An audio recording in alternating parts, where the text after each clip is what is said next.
Imagine spending, 10 long years denying yourself a simple cup of coffee every single morning. Oh, that sounds miserable. Right. You save every crumpled $5 bill, Yeah. you drink that terrible instant coffee in the office break room, and you tell yourself that this daily sacrifice is, well, building your wealth. Yeah, but only to realize a decade later that one single 15-minute conversation with your boss could have made you richer than all those skipped coffees combined. Exactly.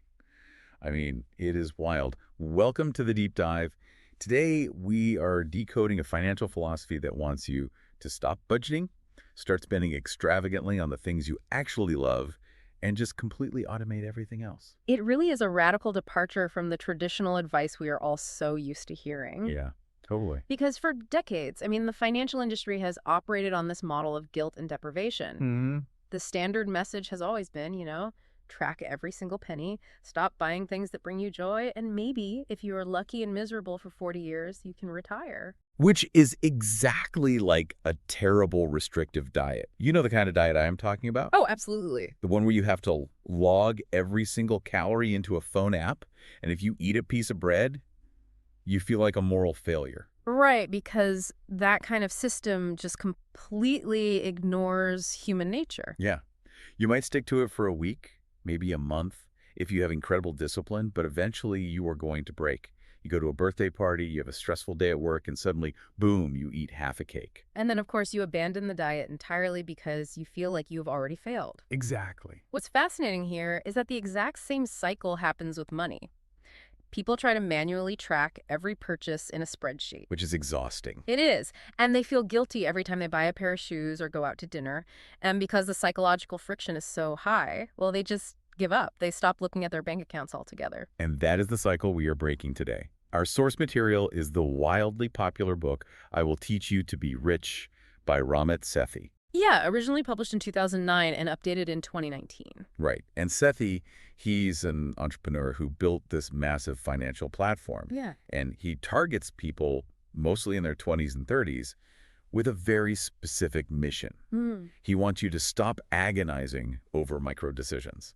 His core premise is that you do not have to sacrifice your current lifestyle to build future wealth. Right.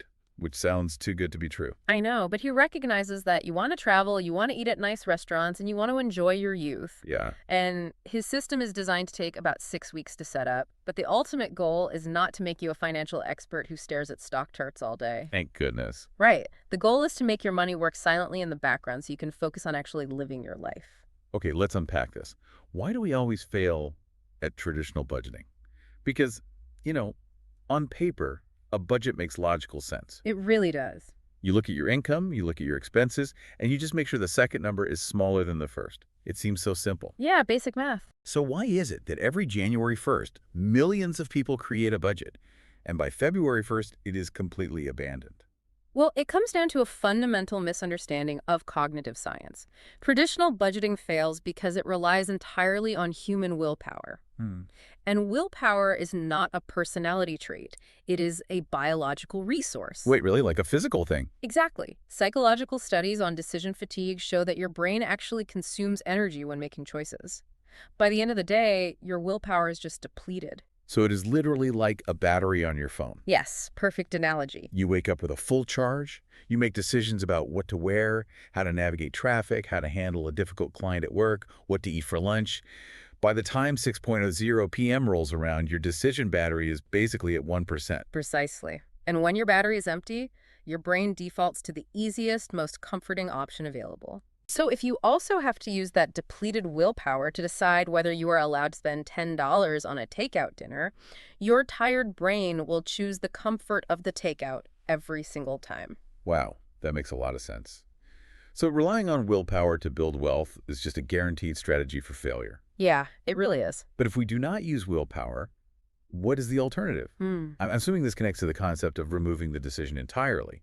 If I do not have a choice to make, I cannot make the wrong choice. That is the exact psychology of Sethi's first major idea, which is automation. Okay. You have to design an environment where doing the right thing with your money happens by default. Right. You do not wake up and actively decide to make your heart beat, right? Your nervous system handles it automatically. Your financial system should operate the exact same way. That is a great way to put it. Instead of a budget, Sethi introduces what he calls the conscious spending plan. Yes. And I notice he is very careful to avoid the word budget because, honestly, a budget feels like a straitjacket. Oh, totally. It usually has like 50 different micro categories. You have a bucket for cleaning supplies, a bucket for dog food, a bucket for entertainment. It is exhausting just looking at it. And Sethi simplifies this drastically. He reduces your entire financial life into just 4 main categories: Okay, what are they? fixed costs, investments, savings, and guilt-free spending. Okay, let's paint a picture of how these 4 buckets actually look when you open your bank app. Fixed costs are your survival numbers. Right. Rent or mortgage, electricity, basic groceries, internet, and any minimum debt payments. Yeah. These are the bills that do not change much from month to month. Exactly. Then you have investments. These are the long-term wealth builders. Okay. This is the money that you are locking away for decades so it can grow. And after that, you have savings. Wait, I think a lot of people confuse investments and savings. They absolutely do. Yeah, they use the words interchangeably. Let's clarify the difference because it is crucial. It is a vital distinction. Investments are for the distant future, usually retirement. You put the money into the stock market, and you do not touch it for 20 or 30 years. Got it. Savings, on the other hand, are for short-term and medium-term goals. This is money you will need in the next 1 to 5 years. Like an emergency fund. Exactly. An emergency fund for a broken car or cash you are setting aside for a wedding, a vacation, or a down payment on a house. You keep this money safe in a standard bank account, not in the stock market. Right, because you cannot risk it going down in value right before you need it. Precisely. Okay, that clears it up. So we have our fixed costs, our long-term investments, our short-term savings, and then we arrive at the 4th bucket, which is the magic of this whole system, guilt-free spending. This is the best part. This is your fun money, the money you can spend on absolutely anything you want without a single ounce of guilt. I love the sound of that. Mm-hmm. So how do we actually make these buckets work without using willpower? Like, what is the physical mechanism here? The mechanism is a digital routing system triggered by your payday. Okay. You sit down one time on a weekend, and you decide the percentages for each of those 4 categories. Then you set up your bank accounts to talk to each other. Oh, I see. So when your salary arrives in your checking account, the automation wakes up. Before you even have your morning coffee, the system automatically transfers your chosen percentage into your investment account and another percentage into your savings account. So it happens while I'm asleep. Exactly. That is brilliant. So I look at my phone on a Friday morning, and the money for my future is already gone. It's safely locked away. Right. And what is left sitting in my checking account is perfectly calibrated to cover my rent, my bills, and my fund money. Yep. This utilizes the classic financial principle of pay yourself first. Which people always get wrong. They do. Most people try to pay themselves last. They get their salary, they spend money on groceries, they buy some clothes, they go to the movies, and they desperately hope that there will be a few $100s left at the end of the month to put into savings. But Parkinson's law states that our expenses will always expand to fill our available income. Exactly. If the money is sitting there, we will find a way to spend it. So there is never anything left at the end of the month. Never. By automating the transfer on the very day you get paid, the money vanishes into savings before your brain registers it as available spending money. Out of sight, out of mind. You cannot spend what you do not see. You naturally adjust your lifestyle to the smaller remaining amount in your checking account, and you never feel the psychological pain of saving. You know, it is exactly how the government handles income tax. Oh, that is a great point. If my employer handed me my full gross salary every month and then asked me to manually write a check for my taxes at the end of the year, it would feel incredibly painful. Yeah, you would feel like you were losing your money. Exactly. But because they take the taxes out automatically before I even see the paycheck, I just accept it. I build my life around the net amount. That is a perfect analogy. We are just applying the government's tax collection efficiency to our own wealth creation. Okay, so the money moves automatically. But a major point of confusion for anyone starting out is the destination. Right. Where does it go? Exactly. Where exactly does the investment money go? I know Sethi has a specific framework called the investment ladder. I want to walk through this slowly because, the jargon can be intimidating. It can be. But the investment ladder is simply an order of operations. Think of it like filling up water buckets. Okay. You fill the first bucket until it reaches the top, and then the water overflows into the second bucket. Sethi provides a very specific sequence, primarily based on the American financial system, but the logic is what matters. Let's start with rung number 1 on the ladder, which is the 401k match. Right. For anyone unfamiliar, a 401k is an employer-sponsored retirement account in the U.S. You put a percentage of your pre-tax salary into it.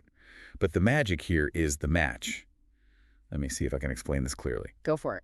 If my company offers a 5% match, and I put 5% of my salary into that account, the company will deposit an equal amount of their own money into my account. Is that right? That is exactly right. If you earn $50,000 a year and you contribute $2,500 to your 401k, your employer simply gives you another $2,500.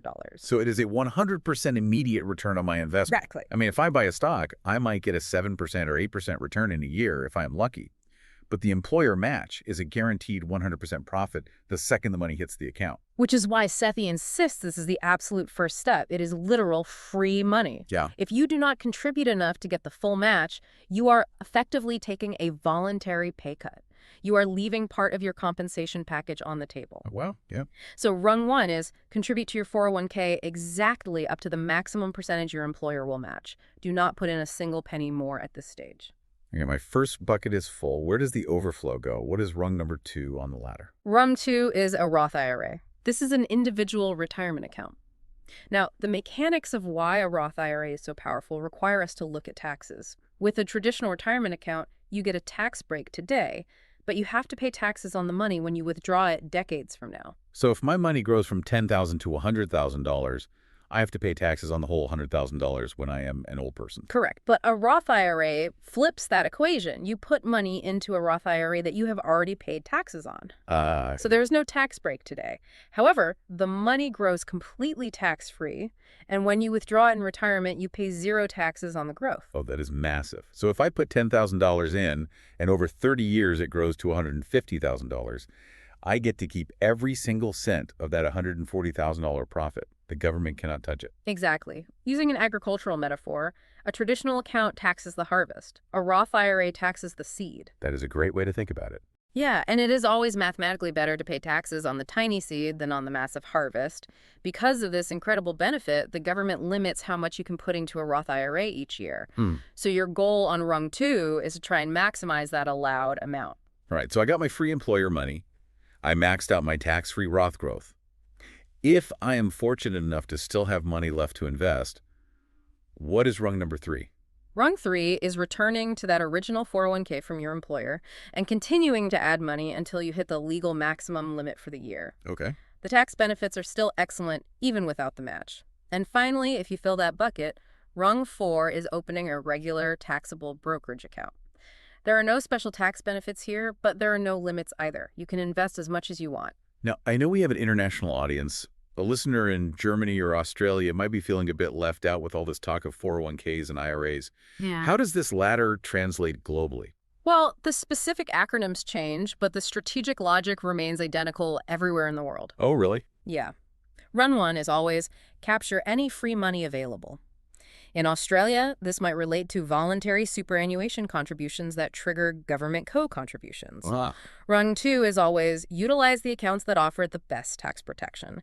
In the UK, this would be an ISA, an individual savings account, which allows your investments to grow completely free of capital gains tax.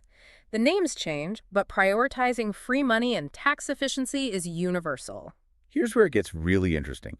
This entire automated percentage-based ladder sounds absolutely flawless if you are a corporate employee with a predictable salary. Right. If you know exactly what your paycheck will be on the 15th of the month, you could easily schedule these transfers. But human work is changing. What if you do not have a steady paycheck? You were talking about the freelancer dilemma. Yes. Freelancers, gig economy workers, commissioned salespeople, artists. If your income wildly fluctuates, setting up an automatic transfer of, say, $500 on the first of the month seems incredibly dangerous. It is. Because if you have a slow month and only earn $600, that automated transfer will drain your checking account. You won't be able to pay rent. and your bank will charge you overdraft fees. Doesn't the automation system completely break down here? It is a very real challenge, and if you approach it with fixed dollar amounts, yes, the system will crash. The psychological stress of wondering if an automated transfer will bounce is honestly worse than manual budgeting. Yeah, I can imagine. But Sethi has a specific protocol for irregular income. The solution lies in using dynamic percentages rather than static numbers. But my bank account does not let me say transfer 10%. It asks for a specific dollar amount. How do you automate a percentage? There are two ways to handle this. The modern way is that many payroll providers and gig work platforms now actually do allow you to split your direct deposits by percentage. Oh, wow, I didn't know that. Yeah, you can instruct the platform to send 10% of every payment directly to an investment account before the rest hits your checking. Okay, but what if my bank or my clients don't offer that? What if they just write me a paper check? Then you create a buffer system. Citi advises freelancers to calculate their baseline survival number. The absolute minimum they need to survive a month. Exactly. You save up a buffer of a few months' worth of that survival number in your checking account. When a client pays you, you do a manual percentage calculation just once. Okay, so if you receive $3,000, You manually transfer $300 to investments and $150 to savings right then and there.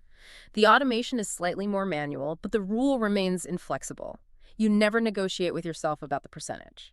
so it requires a bit more active management, but the core philosophy of pay yourself first survives. Exactly. The habit remains unbroken. Okay, so we have secured the perimeter. Our future selves are protected. The investments are growing. The savings are accumulating. The fixed costs are covered. Let's pivot to the money that survives the automation. The sun money. Yes, the money is sitting in our checking account. How do we approach spending without ruining all the good work we just did? Because traditional advice is very focused on deprivation here. This is where we have to confront one of the most famous financial concepts of the last 20 years, the latte factor. Oh, I was waiting for this.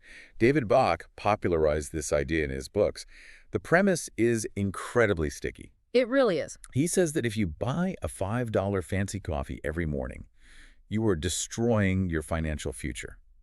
Because if you instead took that $5, skipped the coffee, and invested it in the stock market every single day, compound interest would eventually turn that coffee money into over $1 million. It is the ultimate symbol of microdeprivation, and Ramit Sethi aggressively argues that it is a complete myth that actually distracts people from building real wealth. Wait, why is it a myth? The math technically works, doesn't it? $5 a day is $150 a month. Over 40 years at an 8% return, that is a huge amount of money. The math works in a sterile spreadsheet, but it fails completely in human reality. Oh. First, let's look at the willpower drain we discussed earlier. The latte factor demands that you stand outside a coffee shop every single morning. You smell the roasted beans, you see your friends walking in, you genuinely want the coffee. And you have to force yourself to say no. Exactly. You have to exercise painful willpower 365 days a year. That sounds absolutely miserable. Oh, it is. And for what? So that 40 years from now, when you are 70 years old, you have some extra money. You have traded small moments of daily joy for a theoretical future. Yeah, that does not sound like a good trade. But mathematically, there is a bigger flaw. The latte factor focuses your energy on $3 and $5 decisions. Sethi argues that we are agonizing over pennies while hemorrhaging thousands of dollars elsewhere. Okay, so what should we focus on? He wants us to ignore the micro decisions and focus entirely on what he calls the big wins. I like the sound of big wins. What exactly qualifies as a big win? Big wins are the major financial choices you only have to make once or twice in a decade, but they have a massive structural impact on your wealth. Okay. They require one burst of effort, and then they pay dividends for years. The three biggest areas are housing, transportation, and insurance. Let's explore those. How does housing become a big win?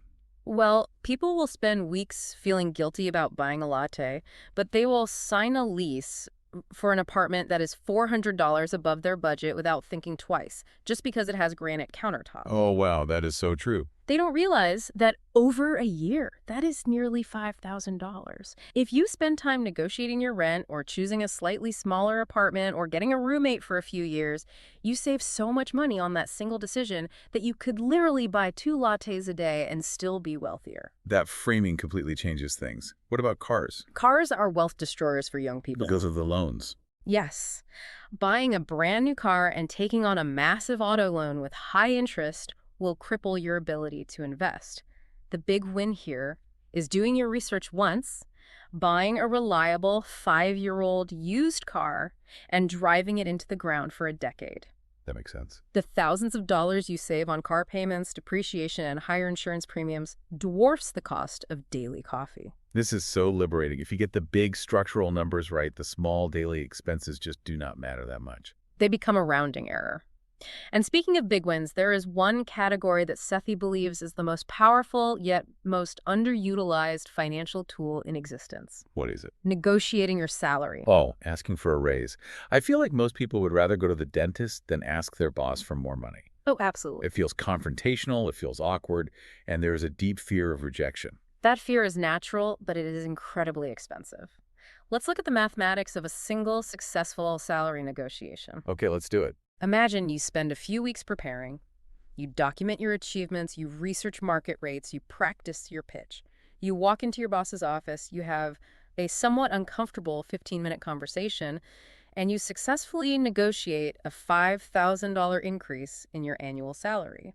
$5,000. Not a life-changing, lottery-winning amount, just a solid raise. Right. But think about the cascading effect. That $5,000 is added to your baseline. You get it this year and next year and the year after that. Oh, I see. Furthermore, when you leave that company and negotiate your starting salary at your next job, you are negotiating from a new, higher baseline. Over the course of a 30-year career, that single 15-minute conversation will generate tens of thousands, if not hundreds of thousands of dollars in extra lifetime earnings. So 15 minutes of bravery is mathematically superior to 10 years of skipping coffee. It is not even close. And yet, people spend all their energy feeling guilty about the coffee and avoid the boss's office entirely. Okay, I am fully converted to the big wins philosophy. Get the rent right, get the car right, get your salary up, and ignore the coffee. Exactly. Which brings us back to that fourth bucket in the conscious spending plan. Guilt-free spending.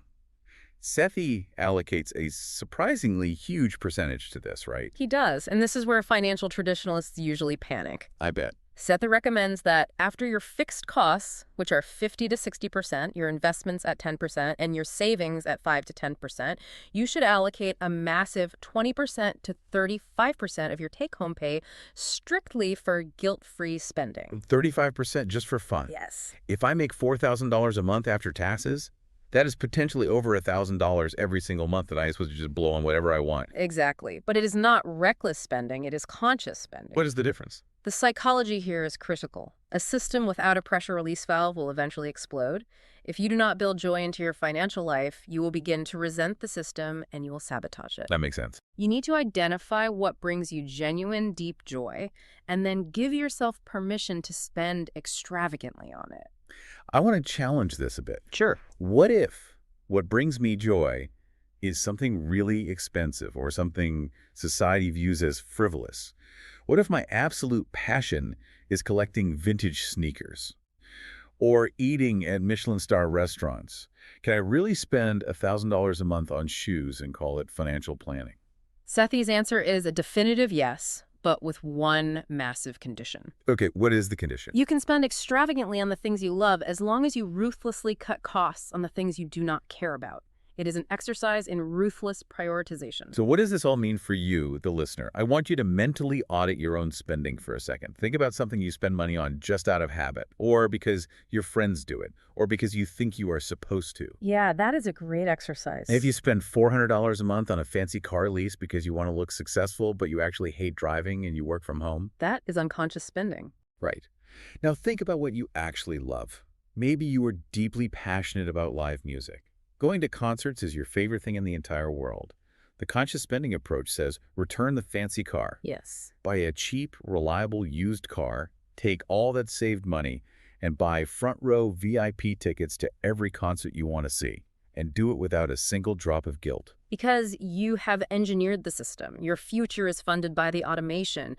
Your bills are paid. The concert tickets are funded by the money you saved from the car you didn't care about anyway. You are aligning your money with your actual values rather than societal expectations. That is a phenomenal shift in perspective. Yeah. Managing money actually becomes a tool for discovering what you value. So we have the mechanics down. Automate everything. Focus on the big wins. Spend consciously on joy.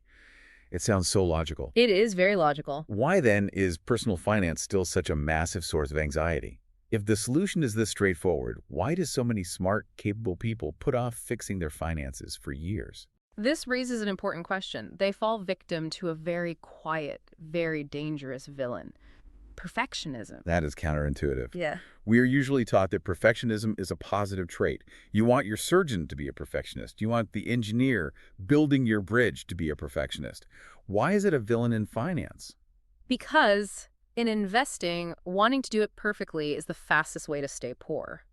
Wow. Perfectionism leads directly to paralysis. People read a book about investing and they get overwhelmed by the choices. Right, there's so many options. They think, I do not know if I should buy a large cap index fund or a total market index fund.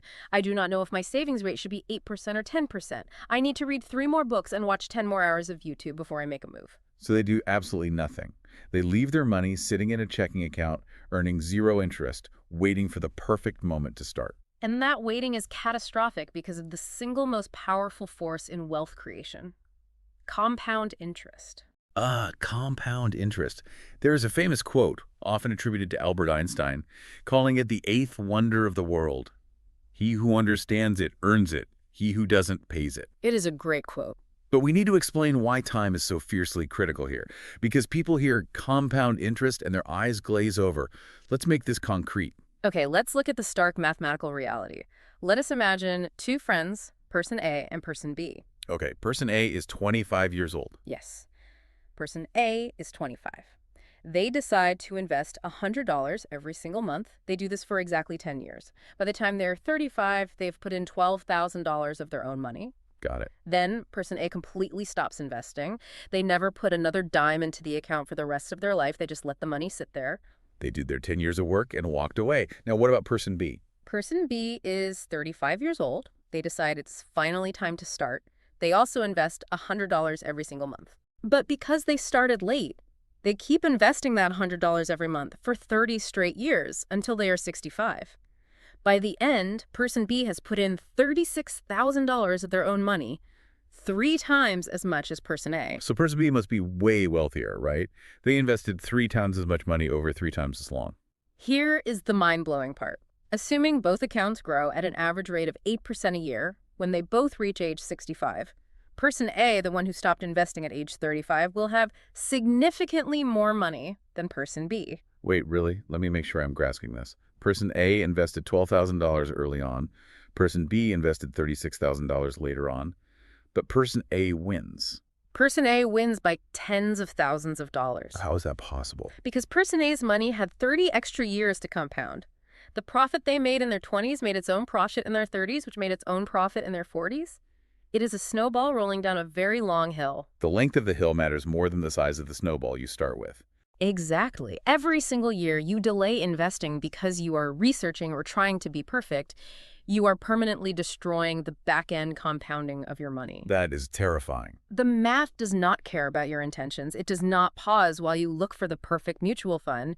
It only rewards action and time. That is a terrifying but motivating example. Yeah. So how do we defeat this perfectionism? Sethi has a concept for this, right? He calls it the 85% solution. Break that down for me.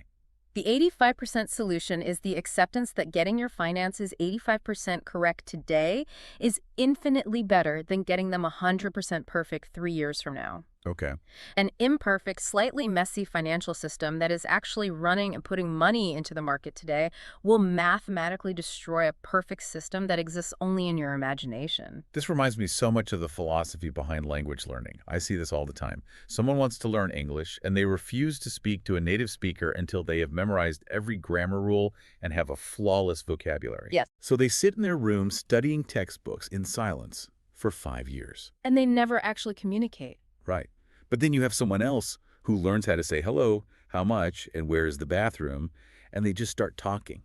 They make terrible grammar mistakes. Their vocabulary is maybe 85% correct. It can sound a bit foolish, but they are actively communicating. They're getting real-world results immediately. That is a brilliant analogy. In finance, you are better off opening a basic brokerage account today and buying a very average, unexciting target date index fund than spending 2 years trying to find the absolute best performing fund in the market. But wait, I have to play devil's advocate here. If I turn on the television and watch a financial news network, they are screaming about macroeconomic trends and algorithmic trading and the Federal Reserve interest rates. Of course they are. They make it sound like if I do not have a PhD in economics, I will lose all my money. This message of just pick something basic and start completely contradicts the entire financial media ecosystem. And Sethi points out exactly why that contradiction exists. He is fiercely critical of the financial advice industry. You have to look at the incentives. Financial advisors, mutual fund managers, and financial news networks do not make money by telling you that investing is simple and boring. How do they make money? Through fees and attention. If a financial advisor can convince you that the market is a terrifying, complex labyrinth that only a genius can navigate, they can justify charging you a 1% or 2% annual fee to manage your money. Which doesn't sound like a lot. 1% sounds tiny. It sounds tiny, but over a lifetime of compounding, a 1% annual fee can eat up nearly 25% or 30% of your total lifetime returns. You are kidding. No, it is true. You are giving away a quarter of your wealth for expertise that often fails to even beat the basic market average. Sethi provides the ultimate anti-advice. He pulls back the curtain and says, you do not need complex strategies. So what do I actually need to do? You need to make a few very boring decisions exactly once. You pick a basic checking and savings account that charges 0 fees. You set up the automatic monthly transfers we discussed. You pick a simple, low-cost, target date index fund for your retirement. I want to pause on that term because it is exactly the kind of jargon that causes perfectionism. What is the actual mechanism of a target date index fund? Why is it the perfect lazy choice? Let's break it down into 2 parts. An index fund is basically a basket that holds tiny pieces of hundreds or thousands of different companies. Okay. Instead of trying to guess if Apple or Microsoft will do better, you just buy the whole basket. Now, the target date part is where the magic happens. It is tied to the year I want to retire, say 2055. Exactly.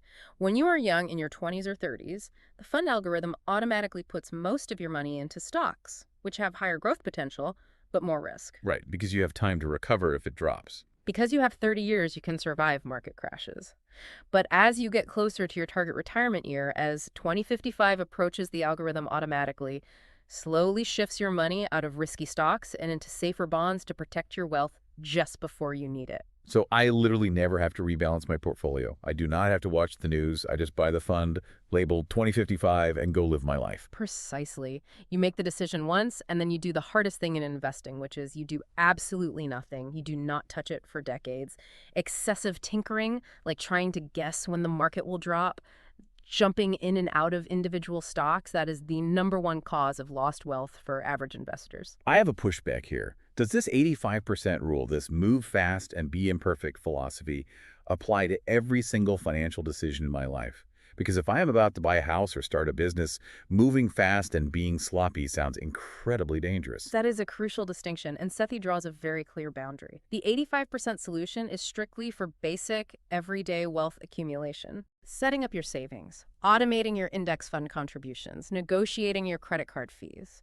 Those are reversible or low-risk moves. Start them immediately. But for the massive structural changes. For massive, complex, one-off events like buying commercial real estate, selling a business, dealing with a complicated inheritance, or setting up a trust, you absolutely need to slow down. You need professional advice. You need an accountant and a lawyer. Right, you don't want to wing that. You do not rush a $500,000 mortgage using an 85% mentality. But for your everyday retirement engine, simplicity and speed are your best friends. That makes perfect sense. Yeah. Keep the daily engine simple, get professionals for the complex detours. Okay, we have covered a massive amount of theory. We understand the psychology of willpower, the math of compound interest, the danger of perfectionism. Now, I want to look at the concrete toolkit Sethi provides. He claims you can set this entire system up in just a few days. How do we actually execute this in the real world? The beauty of the book is that it acts as a tactical workbook. He provides specific exercises. Let's look at the first major tool, the 30-minute conscious spending plan. Which sounds way better than spend 4 weekends analyzing 3 years of credit card statements. How do you do it in 30 minutes? You do not look at your past receipts. You simply sit down with a piece of paper, write down your total monthly take-home pay, and divide it into those 4 buckets we discussed. Okay. But the key here is brutal honesty, not idealism. Right. If you know that you currently spend 40% of your income going out to bars and restaurants with your friends, you have to write down 40%. Do not lie to the piece of paper and write 10% because you feel guilty. Exactly. If you build a plan based on a fantasy version of yourself, it will fail in 3 days. Build the plan around your actual reality and then tweak the percentages slightly over time to reach your goals. Once we have the percentages on paper, we move to the next tool, which I absolutely love. It is called the Sunday automation.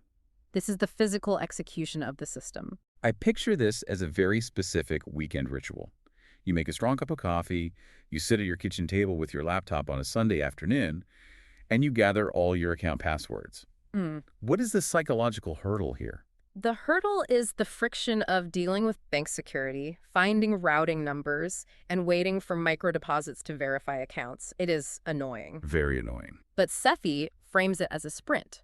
You push through 2 or 3 hours of extreme digital annoyance on one Sunday. You log into your payroll portal to set up the direct deposit splits. You log into your checking account to set up an automatic transfer to your savings account on the 2nd of every month. You build the digital pipes. Yes, you connect all the plumbing. It is frustrating for those 3 hours. But once the pipes are connected, the water flows automatically for the next decade. That one Sunday buys you years of psychological peace. You never have to manually click transfer again. It is a phenomenal return on invested time. Now, another tool in the book that addresses a huge point of friction, the salary scripts. We established earlier that negotiating your salary is a massive big win. Yes, it is. But knowing that is true does not make it less terrifying. When you are sitting across from your manager, your mind goes blank. Which is why Sethi removes the cognitive load of figuring out what to say. He literally provides exact word-for-word scripts in the book. He turns salary negotiation into a rehearsed play. He gives you the exact email template to ask for the meeting. Like, I would like to discuss my performance and compensation. And he gives you the scripts for the meeting itself. He teaches you how to present a brag document showing the value you added to the company. But more importantly, he scripts the pushback. Right, because the boss never just says yes. They always have an excuse. Right. What if the boss says, you're doing great, but the budget is really tight this year, we just can't afford it? Most people would just apologize and leave the room. But Sethi provides the exact reply script. What is it? You say, I understand budget constraints. What specific metrics would I need to hit over the next 6 months to make a salary increase of X an absolute no-brainer for you? Let's write them down. Oh, that is good. You pivot from a no to a conditional yes in the future. Having those words memorized takes the emotion out of it. It becomes a professional negotiation, not a personal rejection. Now, I want to talk about one final crucial tool regarding the guilt-free spending bucket, because if we tell people, hey, go spend 30% of your money on whatever you want, that can easily spiral out of control. It absolutely can. Human impulse is strong. If I see a jacket I really want and it costs more than I have, I might just use my credit card. How do we build a physical barrier to protect us from ourselves? Sethi introduces a tool that is essentially a digital envelope system. He recommends opening a completely separate standalone checking account specifically and only for your guilt-free spending. So it is physically decoupled from my main checking account where my rent money lives. Completely decoupled. You attach a single debit card to this fund account. Every month, your automation system drops your predetermined fund money, say $600, into this specific account. And I carry that debit card in my wallet. Yes. You use that card when you go to restaurants, when you buy concert tickets, when you buy clothes. You spend wildly and freely without tracking a single receipt. But here is the hard boundary. When that debit card gets declined because the account balance is 0, the party is over. A hard stop. No credit cards to float the rest of the month. None. And the most critical rule? You are absolutely forbidden from logging into your bank and transferring money over from your emergency savings to cover a fun purchase. When the allowance is gone, you stay home, you eat pasta, and you wait until the automated transfer hits next month. It gives you total freedom within a rigidly defined boundary. It is like giving yourself a grown-up allowance. I love the clarity of that boundary. It removes the guilt while you have the money and removes the danger when you run out. Okay, we have praised the system extensively. It is logical, it is behavioral, it is actionable, but no financial philosophy is perfect for every single person. I want to transition into some honest criticism. Where are the blind spots in I Will Teach You to Be Rich? Where does this advice hit a brick wall? It is vital to look at the limitations of any system. The first, and perhaps most immediately obvious friction point, is how intensely US-centric the tactical details are. I notice this constantly. The philosophy of automation, index funds, negotiating is universal. But the execution is very American. If a listener in New Zealand picks up this book, they're going to read 50 pages about 401k matches, Roth IRAs, health savings accounts, and specific American credit card rewards programs like Chase Sapphire. It requires an international reader to constantly mentally translate the text. It demands a layer of extra homework. A Canadian has to stop and figure out, okay, a Roth IRA is basically a TFSA, and a 401k is roughly an RRSP. It breaks the promise of the book being a simple, out-of-the-box system. If you are not American, you have to rebuild the engine using local parts before you can drive the car. Which can be frustrating when the whole point is to reduce cognitive load.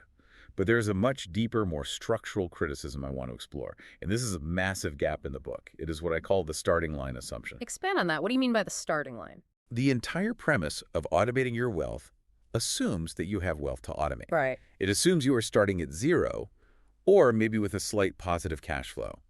You have a decent job, your income covers your basic survival, and you have some extra money to split between investments and fun.